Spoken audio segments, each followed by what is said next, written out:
तो last episode के and पे हमने देखा था कि बैटल स्टार्ट होने वाली है, सभी वहां पर आ चुके हैं, जबकि ऑप्टिमस वर्ड्स लाइन से वहां पर दो यंग मास्टर और यंग मिस आए होते हैं। वो लोग इस मैच को सुपरवाइज करेंगे, तो वो दोनों वहां पर बैठकर सोच रहे थे क्या वाकई में जहां पर ये फाइट होने वाली है, जहां पर तीन एल्डर्स तीन डिसाइपल्स से फाइट करेंगे, जहां के एल्डर तो कुछ ज्यादा ही बुरे हैं। जबकि लड़का उसे कहता है कि मुझे लगता है कि यहाँ के डिसाइपल्स काफी स्ट्रॉन्ग है जो एल्डर्स को चैलेंज कर रहे हैं। तो दोनों वहां पर आपस में बहस कर रहे होते हैं, जबकि दूसरी तरफ रेफरी कहता है तो यहाँ पर हम लोग अपने 6 कंटेस्टेंट को यहाँ पर फील्ड में बुलाते हैं। एक तरफ किन्नैन और उसके दोनों दोस्त होते हैं, जबकि दूसरी तरफ से तीनों एल्डर्स होते हैं। जैसे ही वहां पर लोगों को बुलाया जाता है तो लोर राम के लोग जो होते हैं वहां पर किन्नैन के लिए वो कार्य होते हैं, जबकि दूसरी तरफ से एल्डर्स के डिवाइन राम के लोग कह रहे होते हैं कि तुम लोग कचरा लोग हो, जहां पर हमें नहीं हरा सकते। तो रेफरी कहते हैं कि अब यहाँ पर पैलेस मास्टर को वेलकम करते हैं। तो पैलेस मास्टर वहां पर आते हैं और उन सभी लोगों से आकर बात करने लगे हैं। तो वो वहां पर आने के बाद जैसे वहां पर अपीयरेंस देते हैं, सभी लोग उन्हें देखने के बाद बहुत ज्यादा घबरा जाते हैं और कहते हैं कि पैलेस मास्टर को क्या हुआ, इतनी ज्यादा कमजोर कैसे हो गए। तो लोर राम के डिसाइपल्स तो बहुत ही बुरी हालत में होते हैं, क्योंकि वो सोच रहे होते हैं कि अगर पैलेस मास्टर यहाँ पर जल्दी मरने वाले हैं तो फिर हमारा क्या होगा। किन्नैन इस बैटल को नहीं जीत पाता तो फिर तीनों एल्डर्स जो हैं ये तो हमारे पर राज करेंगे, हमें नौकर बनाकर रखेंगे। क्योंकि डिवाइन राम के लोग बहुत ज्यादा खुश हो रहे थे और कहते हैं कि पैलेस मास्टर जल्दी मर जाएगा, उसकी जगह के ऊपर दोनों एल्डर्स में से कोई ना कोई यहाँ पर मास्टर बन जाएगा।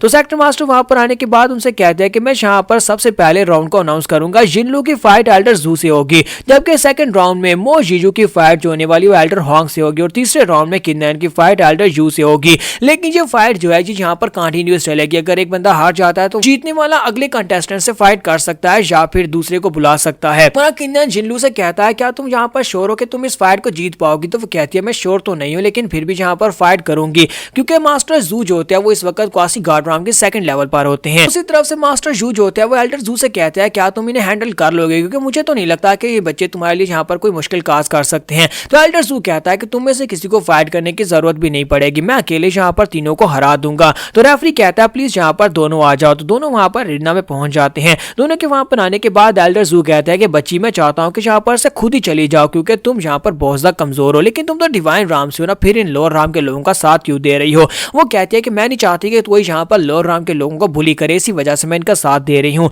तो एल्डर हंसना शुरू कर देता है और कहता है कि अब यहाँ पर तुम्हें सबक तो सिखाना पड़ेगा, क्योंकि डिवाइन राम के लोग लोर राम के लोगों से बहुत ज्यादा हायर लेवल के हैं। इसके साथ ही एल्डर अपनी पावर्स को रिलीज करते हुए उसके किक मारने के लिए आगे बढ़ते हैं, लेकिन जिनलू अटैक को अवॉइड कर लेती है और साथ ही अपना नाइफ उसकी तरफ फेंकती है। लेकिन एल्डर बड़ी आसानी से उसका नाइफ पकड़ लेते हैं और कहते हैं बच्ची तुम्हें क्या लगा था कि इस छोटे से नाइफ के साथ तुम मुझे मार सकती हो, इसके साथ जाओ जाकर घर में जाकर प्याज काटो। और साथ ही वो अपनी बड़ी सी तलवार निकालते हैं और कहते हैं अब इसे एक तलवार कहते हैं, और वह तलवार घुमाकर जिनलू के ऊपर अटैक करते हैं। लेकिन जिनलू अपने पास स्मोक बॉम्ब वहां पर फेंकती है और अपने आप को वहां पर धुएं में गायब कर लेती है। जब वो अपने आप को वहां पर धुएं में गायब कर लेती है तो एल्डर वहां पर पावर्स को रिलीज करते हैं, उसके धुएं को डिस्पर्स कर देते हैं और कहते हैं ये छोटी मोटी ट्रिक्स मेरे ऊपर काम नहीं करेंगी। जिनलू पीछे वाली साइड से उसके ऊपर ब्लेड फेंकना चाहती है, लेकिन एल्डर पीछे वाली साइड पर घूमकर उसके ऊपर अटैक कर देते हैं। जिनलू जख्मी होकर पीछे की तरफ गिरती है तो एल्डर बड़ी तेजी से आगे बढ़ते हैं और कहते हैं बच्ची तुम्हें यहाँ पर पता होना चाहिए कि तुम्हारे लेवल में और मेरे लेवल में कितना बड़ा डिफरेंस है। और करीब जाने के बाद जब वो उसके ऊपर अटैक करते हैं तो वो फिर से पीछे हटकर उनके अटैक को अवॉइड कर लेती है। जो होते हैं उसके स्टाइल टेक्निक की वजह से काफी ज्यादा परेशान हो रहे होते हैं और कहते हैं कि तुमने यहाँ पर बार बार मुझे भाग कर अटैक्स को अवॉइड किए जा रही हो, क्या तुम्हारे पास सिर्फ ऐसा ही है, क्या तुम डायरेक्टली अटैक को अवॉइड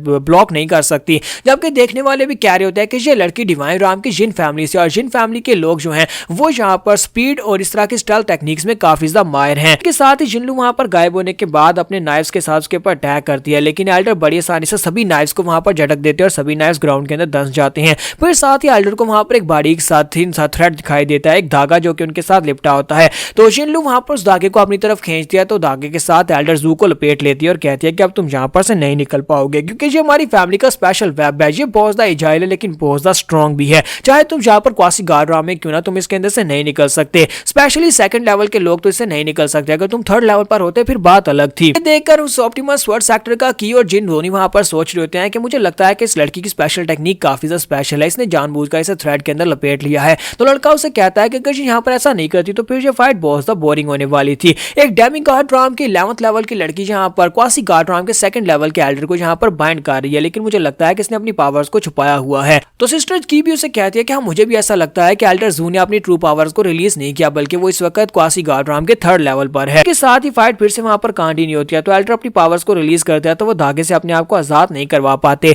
जिनलू से कहती है मैंने तुमसे कहा ना कि जब तक तुम यहाँ पर क्वासी गार्ड राम के थर्ड लेवल पर नहीं पहुंचते तुम इस धागे को नहीं तोड़ पाओगे। तो एल्डर आगे जोर जोर से हंसना शुरू कर देते हैं और कहते हैं कि बच्ची तुम यहाँ पर मुझे ये कह रही हो कि मैं तुम्हारे सामने हार मान दूं, क्योंकि तुमने यहाँ पर एक बारीक से धागे के साथ मुझे बांध रखा है। साथ ही जिनलू अपने नाइफ के साथ फिर से उसके ऊपर अटैक करने के लिए आगे बढ़ती है। जैसे वो उसके करीब पहुंचती है तो एल्डर अपने पंजे के साथ उसको ब्लॉक कर लेते हैं। इसी के साथ ही जिनलू जंप करते पीछे की तरफ बढ़ती है और काफी ज्यादा घबरा जाती है कि यहाँ पर क्या चल रहा है, क्योंकि वो एल्डर जो होता है वो वुल्फ रेस से होता है। वो अपनी ब्लड लाइन को एक्टिवेट करता है तो वो एक वुल्फ बन जाता है। जैसे वो वुल्फ बनता है धागा टूट जाता है क्योंकि उसकी कल्टीवेशन लेवल क्वासी गार्ड्राम के 3rd लेवल पर पहुंच जाती है। ये देखने के बाद सभी लोग बहुत ज्यादा हैरान होते हैं, स्पेशली ऑप्टिमस सेक्टर के लोग। ब्रदर जिन कहता है कहीं ये वाकई में वुल्फ रेस से तो नहीं है, लेकिन वो तो दूसरी डोमेन के लोग हैं, वो यहाँ पर कैसे आ गए। तो सिस्टर क्यू से कहती है मुझे नहीं लगता, मुझे लगता है कि इसकी बॉडी के अंदर सिर्फ उनका ब्लड है, इसके पास ब्लड लाइन की पावर है और ये अपनी मर्जी से अपने आप को यहाँ पर वुल्फ में चेंज कर सकता है, उसका लेवल भी इंक्रीज हो जाता है। सिस्टर मो कहती है कि अब यहाँ पर क्या होगा। एल्डर जू तो अपने आप को यहाँ पर वुल्फ बना लिया और वुल्फ बनाने के बाद उसका लेवल बढ़ गया है। यहाँ पर एल्डर जू जब एक वुल्फ बन जाते हैं तो वेयरवुल्फ बनने के बाद वो जिनलू को अपने हाथ में पकड़ते हैं, अपने बड़े से पंजे में पकड़कर उसको दबा रहे होते हैं, उसकी पसलियां तोड़ रहे होते हैं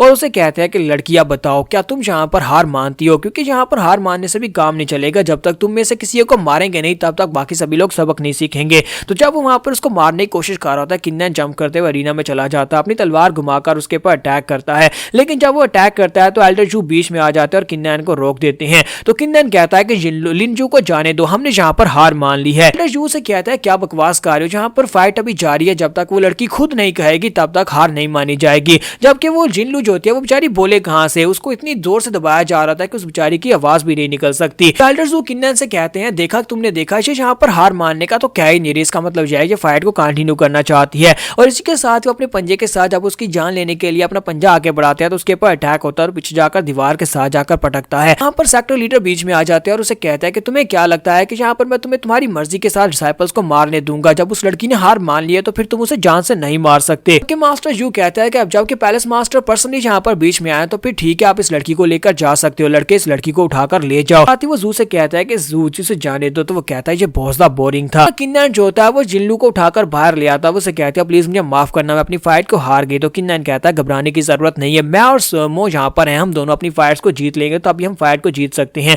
इसी के साथ ही दूसरी तरफ से एल्डर जू कहता है कि तुम दोनों एल्डर्स को वहां पर जाने की जरूरत नहीं है, इन सभी को मैं अकेले ही मार दूंगा। एल्डर जू रेफरी से पूछते हैं तुम इस बारे में क्या कहते हो, क्या यही इन तीनों से फाइट कर सकते हैं। तो वो कहता है यहाँ पर रूल्स में ऐसा कुछ भी नहीं है कि एक फाइटर तीनों के साथ फाइट नहीं कर सकता। ठीक है एल्डर जू यहाँ पर अगले कंटेस्टेंट से फाइट कर सकते हैं। तो वो मो से कहते हैं कि जल्दी से यहाँ पर आ जाओ और इससे फाइट करो। सिस्टर मो जल्दी से जंप करते हैं वहां पर अरीना में उतर आती है, उस बड़े से वेयरवुल्फ के सामने सिस्टर मो खड़ी होती है, जबकि वो उसे कहता है कि तुम्हें क्या लगता है कि तुम यहाँ पर मुझे हरा पाओगी, क्योंकि इस बार तो यहाँ पर सेक्टर लीडर भी बीच में आकर तुम्हें बचा नहीं पाएगा, मैं तुम्हें यहाँ पर मार डालूंगा। सिस्टर मो से कहते हैं कि तुम्हें क्या लगता है कि तुम यहाँ पर अपने दुश्मन को अंडर एस्टिमेट कर सकते हो, मैं डिसाइपल, इसका मतलब ये है कि मैं बहुत ज्यादा कमजोर हूँ। इसके साथ इन दोनों में वहां पर फाइट स्टार्ट हो जाती है। यहाँ पर हम लोग अपने एपिसोड 189 का एंड करेंगे, नेक्स्ट एपिसोड में देखेंगे यहाँ पर अब फाइट को कौन जीतेगा, क्योंकि इनका पलड़ा तो बहुत ज्यादा कमजोर लग रहा है। और सिस्टर मो जो कि इस वक्त क्वासी गार्ड्राम में भी नहीं है, क्या वो जीत पाएगी या नहीं। एपिसोड की एक्सप्लेनेशन अच्छी लगी हो तो कमेंट करके जरूर बताइएगा और वीडियो को लाइक करना मत भूलिएगा। Thank you.